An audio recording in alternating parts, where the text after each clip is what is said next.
Et bien le bonjour à vous, c'est Eol et j'espère que vous allez tous bien. Bon, aujourd'hui c'est une petite news qu'on va découvrir ensemble, donc une petite nouvelle, alors nouvelle folklorique comme d'habitude. J'aime bien mettre news légendaire parce que ça me fait rire en vrai, mais plus sérieusement c'est surtout des informations liées au folklore, aux contes et aux légendes. Donc des trucs qui arrivent plus ou moins à notre époque, donc j'essaie de me limiter à environ 5 ans environ en arrière. Donc là j'ai trouvé une information qui est assez intéressante et je tenais à vous la partager.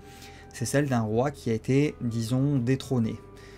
Alors c'est parti, on va découvrir l'article ensemble et ensuite on ira voir la fameuse légende, ouais, les légendes plutôt qui sont liées à ce roi, disons.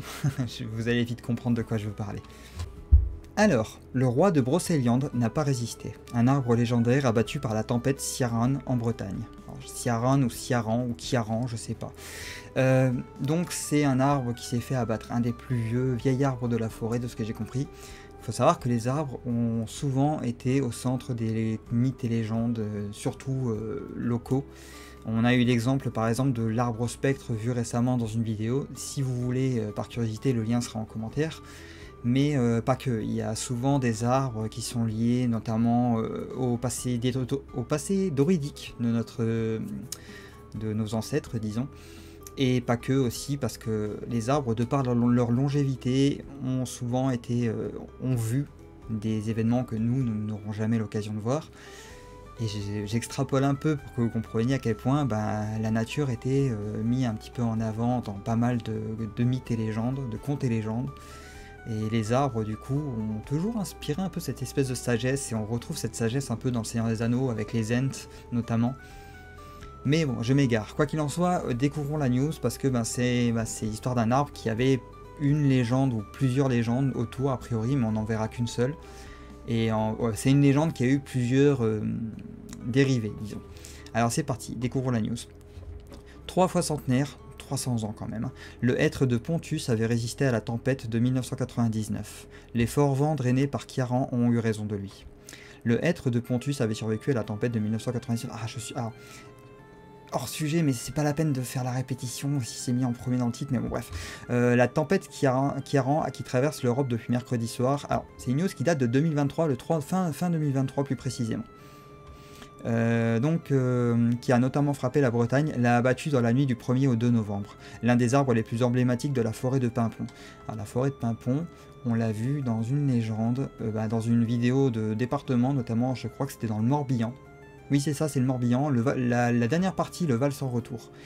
En fait, la forêt de Paimpont, selon certaines théories, serait la fameuse forêt de Brocéliande de la légende arthurienne.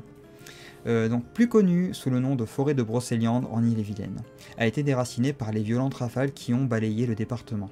Des vents allant jusqu'à 112 km à l'heure ont été révélés dans les terres. Le hêtre de Pontus était renommé pour son aura légendaire. Ses branches tentaculaires inquiétaient autant qu'elles fascinaient. Selon la tradition locale et la légende, ce hêtre séculaire était le gardien des ruines du château de Pontus, qui aurait été ravagé par un certain Guesclin en 1372, explique le site Brocéliande Voyage. Il marquait aussi le lieu où un personnage de roman médiéval, le chevalier Pontus, organisait ses tournois. 3 fois centenaire, le hêtre avait été fragilisé au cours des dernières années, notamment entre 2010 et 2012, quand un arbre voisin avait chuté près de lui, ou à cause d'un insecte parasite, le dendroctone. Bon, ça, j'avoue, je connais pas trop tout ça, hein, j'assume, c'est pas mon domaine, clairement. Donc peut-être que vous saurez ce que c'est. J'imagine que c'est une petite bébête qui doit faire beaucoup de dégâts aux arbres. Comme ça, à première vue. Bref. Attends toi. Nous sommes nombreux à qui il va manquer. Sur les réseaux sociaux, X, anciennement Twitter, en tête, les internautes font part de leur tristesse. J'apprends que le roi de Brocéliande, le valeureux hêtre de Pontus, n'a pas résisté à la tempête. Quelle tristesse, je me souviendrai toujours du jour où j'avais retrouvé son emplacement, bien qu'effacé des cartes, dit l'un. Août 2018, début de la maladie, en train de me ressourcer au pied de ce vénérable hêtre de Pontus, se souvient un autre, photo à l'appui. Alors là, on peut voir alors je viens de le dire, hein, c'est écrit là du coup, mais on peut voir le fameux arbre, et effectivement, c'est un très bel arbre, hein, j'avoue que c'est vraiment, ça fait, il y a cette petite aura, ce petit truc, on va dire ce petit truc qui donne l'impression qu'il est nimbé d'histoire et de légende en fait. Donc je peux comprendre que ouais, ça a dû faire mal quand il est tombé. Alors déjà de 1 parce que ben, c'est quand même un marqueur de légende. Alors moi j'appelle ça des encres à titre personnel, mais quelque chose qui ancre la légende dans la réalité. Parce que ça peut être n'importe quoi une encre, ça peut être des lieux, des statues, des objets, j'en avais parlé dans une ancienne vidéo, j'avoue que là j'ai plus tout en tête, mais voilà, vous avez compris ce que je veux dire. Donc il y a toujours quelque chose qui ancre l'imaginaire dans le réel. Parce que l'imaginaire ne vient pas de nulle part, sauf chez les enfants éventuellement, qui ont tendance à imaginer des histoires assez impressionnantes, en partant de rien. Mais la plupart des contes et légendes ont une encre dans notre réalité. Et c'est toujours en me basant sur cette encre que je vais chercher justement les contes et légendes qui sont autour. D'où le fait que toutes mes miniatures, de légendes principalement, je ne mets jamais de miniatures inventées, je prends toujours des photos ou des images qui sont réelles, soit de la ville quand j'ai vraiment pas trouvé quelque chose en lien avec la légende, donc la ville où se passe la légende, soit un objet plus en lien indirectement. Donc, et moi j'appelle ça des encres du coup. Nous sommes nombreux à qui il va manquer, je le sais. Regrette pour sa part le photographe Philippe Manguin sur Facebook, pour qui cet arbre était la base de son travail. Sur son compte X, Brocéliande Voyage a publié 2 photos avant et après que l'arbre a été déraciné. Le hêtre qui surplombe la vallée n'est plus. Alors là on peut voir... Alors j'avoue j'arrive pas à voir... Eh oh, reviens, me remets-toi où t'étais toi. J'avoue que j'arrive pas à bien voir... Ah si, on voit là, il est là, voilà, et juste là. Vous voyez? En fait ça c'est avant... Et ça, c'est après, j'ai vu par... Bah non. On va aller voir l'image en plus grand. Si, c'est ça, ouais. Bon, on voit l'arbre qui est là, du coup. Et bien, effectivement, il était immense cet arbre. Et on peut le voir là. D'accord, bon. Par contre, on a un petit... Bon, bref. Donc, bah voilà, on a fait le tour de l'article. Donc, bah voilà, on a vu que l'arbre a été abattu. Alors, c'est triste, mais... pas tant que ça. Alors, je vais m'expliquer. C'est pas un arbre qui a été abattu par l'humain. Voilà. Déjà, c'est pas un truc qui a été abattu par l'humain. Parce que c'est vrai qu'à notre époque, ce qui est un peu regrettable, c'est qu'on a tendance à voir le folklore s'effacer, ou du moins les fameuses encres dont je parlais, donc les fameux objets, s'effacer peu à peu. Je vais donner un exemple tout con, les croix. Les croix en bord de route. J'ai déjà fait pas mal de légendes autour de ces croix. Alors, on peut constater que déjà le temps fait son œuvre, mais il arrive des fois aussi, j'ai déjà vu ça se faire, des croix se faire enlever. Ce que je trouve un peu dommage, parce que déjà de 1, qu'on soit croyant ou non, ça fait partie de notre folklore, de notre passé. Donc moi je trouve que tout ce qui touche à nos ancêtres, notre passé, notre folklore, ce qui fait notre identité, ne devrait pas être retiré. Déjà de base, ça devrait rester. Ça a été mis en place par des personnes qui vivaient sur ces terres en des centaines et des centaines, voire presque, peut-être même un millier d'années avant. Un millier, je dis pas plus parce que je vais pas m'avancer trop. Mais voilà, pour moi, c'est des objets qu'on devrait au contraire garder et entretenir. Sauf qu'on peut constater que ça disparaît petit à petit. Donc là, dans le contexte, je suis pas triste parce que c'est quelque chose qui est... pas triste, je suis pas étonné, disons, pas déçu. Parce que c'est quelque chose qui s'est fait naturellement. Donc on voit que c'est une tempête qui a eu raison de l'arbre. C'est pas des gens qui sont venus l'abattre, quoi. C'est ça que je veux dire. Donc c'est triste d'une certaine manière, mais disons que c'était... c'était une forme de destinée, disons, entre guillemets. Enfin voilà, je sais pas si je m'exprime bien, mais voilà, je préfère que ce soit quelque chose qui est disparu naturellement que quelque chose qui a été retiré de force. Voilà, c'est ça que je veux dire dans mon propos. Enfin, quoi qu'il en soit, voilà, on a fait le tour de la légende. Maintenant, je vous propose d'aller découvrir l'histoire. Alors, j'ai trouvé ce petit site, justement, c'est... je vous le mettrai en lien, vous verrez. Mais c'est un site qui fait justement le tour de tous les arbres. Allez voir si vous êtes curieux, vous verrez qu'il y en a pas mal. Le hêtre de Pontus. Si les arbres remarquables et majestueux ne manquent pas en Brocéliande, je mets toujours un R, je sais pas pourquoi, celui-ci vous laisse pratiquement sans voix. Quand vos yeux se posent sur sa fantastique silhouette, ils ont du mal à s'y détacher.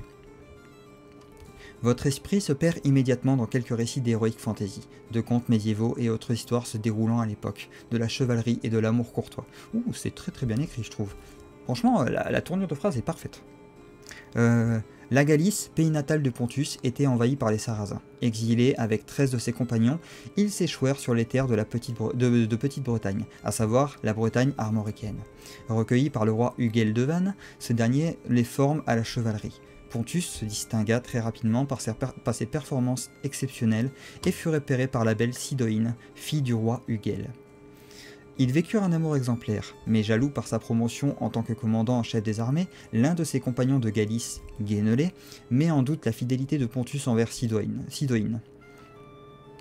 Alors, pour prouver son amour, il décida de s'isoler au cœur de Brocéliande et lança des défis aux meilleurs chevaliers du coin. Ainsi, sur une année, il défie au pied de lettres plus de 50 chevaliers qu'il envoya se constituer prisonniers auprès de la belle Sidoine, en gage de son amour fidèle et loyal. Par la suite, Pontus fit bâtir auprès du Hêtre un château, qui serait devenu plus tard un couvent avant d'être détruit par Éon de l'Étoile, un moine qui se croyait investi d'une mission divine et qui pillait les églises et les châteaux afin de distribuer les biens aux pauvres du coin. Au pied du Hêtre, on peut toujours voir les restes du château du chevalier Pontus, connu ainsi sous le nom de Chevalier Noir aux armes blanches. Alors, on peut voir une image du coup de la base, effectivement. Bon, après, oui, je ne saurais pas dire, hein, j'ai jamais été sur place. Et là, on peut voir l'arbre. Franchement, mais il est magnifique. J'adorerais avoir un truc près de chez moi, j'irais direct prendre une photo. Il est juste magnifique cet arbre. On peut le voir, mais en fait, il se détache tellement des autres arbres autour que c'est vrai que il y a un truc, il y a un petit truc. C'est dommage qu'il ait disparu, quoi. Après, comme vous pouvez constater, il y a d'autres arbres qui sont tout aussi marquants, hein. Là, il y a le hêtre du voyageur, le châtaignier au pays... du pas aux biches. Le chêne des Indes. Voilà. Il est pas mal aussi, j'avoue. Mais quoi qu'il en soit, c'est vrai que le hêtre de Pontus, on peut le voir là. J'avoue, il est magnifique. Bon, quoi qu'il en soit, cette vidéo, on en a fait le tour.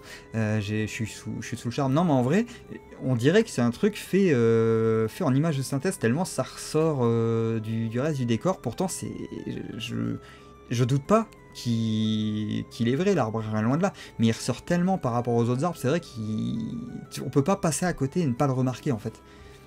Et je me doute que c'est comme... En fait, c'est aussi par ces spécificités que des légendes peuvent naître. C'est parce qu'on voit quelque chose qui sort complètement. Et il faut expliquer cette différence. Il faut expliquer pourquoi cet arbre il est différent de tous les autres arbres autour.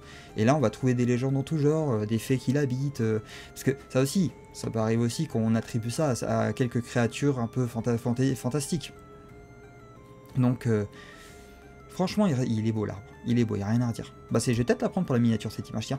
Mais voilà, du coup, on a fait le tour de cette news et aussi d'une petite légende qu'on a pu découvrir en passant. J'espère que cette vidéo vous a plu et on verra les prochaines vidéos. Du coup, je vous réserve quelques petites surprises.